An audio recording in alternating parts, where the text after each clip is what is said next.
Aujourd'hui, j'aimerais vous parler d'un vin très connu et en même temps fort mal connu, le Porto. Le Porto qui doit son nom à la ville de Porto, le port, d'où le vin était dans le temps et encore aujourd'hui transporté.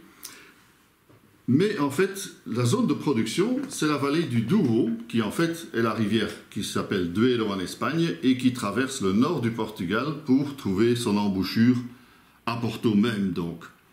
Et en fait, le Porto, bon, il y a tellement d'histoires qui circulent, il y a des gens qui appellent ça un vin cuit, comme s'il y avait quelques cuissons à la base de ce vin-là, pas du tout. Il y a des gens qui prétendent faire du Porto à base de noix, ce qui n'est évidemment pas du tout la même chose. Non, en fait, le Porto, c'est un vin fortifié, c'est-à-dire qu'après une vinification, une fermentation de 8 à 10 jours, on ajoute de l'eau de vie. Et en fait, ce procédé a trouvé son origine au XVIIIe siècle, quand il y avait des relations commerciales étroites entre l'Angleterre et le Portugal, et qu'en fait, on voulait ajouter cette eau de vie pour assurer le transport en bonnes conditions du vin, donc pour rendre le vin plus fort, plus apte au transport. Alors en fait, ce que peu de gens savent aussi, c'est que les domaines qui produisent le Porto sont classés d'après la nature du sol, la qualité du sol. Les sols à base de schiste sont les meilleurs, à base des qualités des cépages employés, exposition, etc. Et j'aimerais vous parler d'un domaine familial aujourd'hui, Vallegré, qui produit son Porto essentiellement au domaine, au Quinta de Vista Alegre, qui se trouve qualifié en zone A, tout à fait. Et de ce fait, on trouve ici une qualité de Porto qui n'a rien à voir avec les Porto bon marché ou de marque qui sont élaborés à base de raisins achetés un peu sur toute la zone, et qui souvent ne sont pas beaucoup plus que de l'eau sucrée avec de l'alcool. Non, ici, on a vraiment des produits délicieux, de très très belle qualité.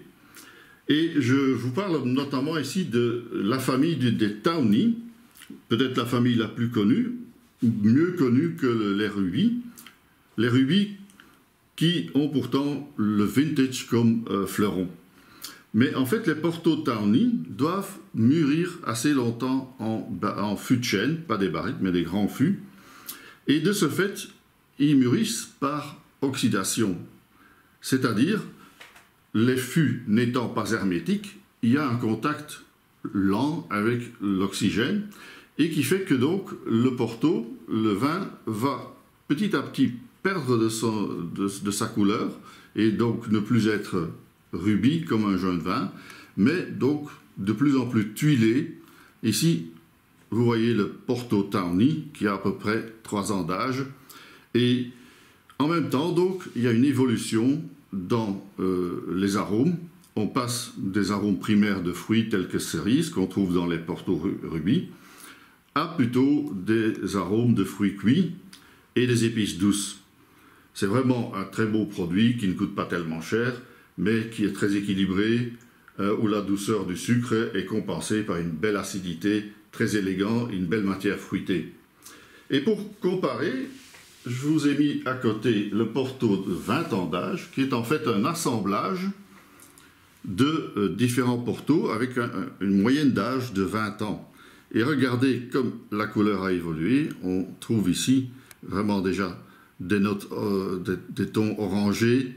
Le Porto est devenu plus clair aussi, et en fait c'est l'effet de cette oxydation, et en même temps les arômes sont passés au stade tertiaire. Ici on est sur des fruits secs, des épices et même du café, mais comme évidemment ce Porto est fait à base des meilleures cuvées, vous avez ici vraiment une énorme longueur, c'est délicieux, ça ne se boit pas tellement à l'apéritif évidemment, mais plutôt sur des fromages, du foie gras, etc. Vraiment aussi un très très joli cadeau à offrir à un amateur de vin.